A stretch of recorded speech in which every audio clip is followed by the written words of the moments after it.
Right now, the count enable switch is low, so the system is not counting. I'll first be setting the first alarm, and so to enter into the state is 02. Then we'll be setting the minutes to 1 minute.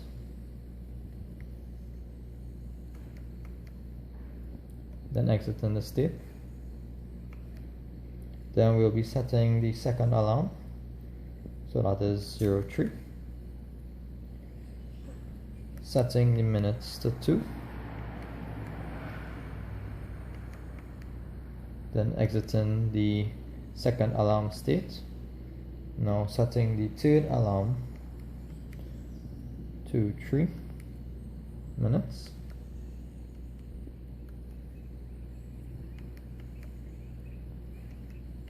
Then exiting the alarm state.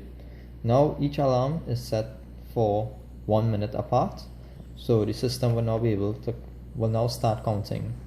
When the system reaches 1 minute, the alarm would sound.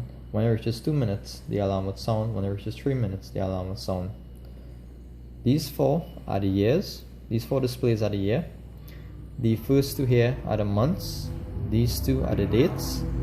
These two are the hours. These two are the minutes. These two are the seconds. And these two are the AM PM. So we'll now enable the system to count and wait for the alarms to be sound.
Okay.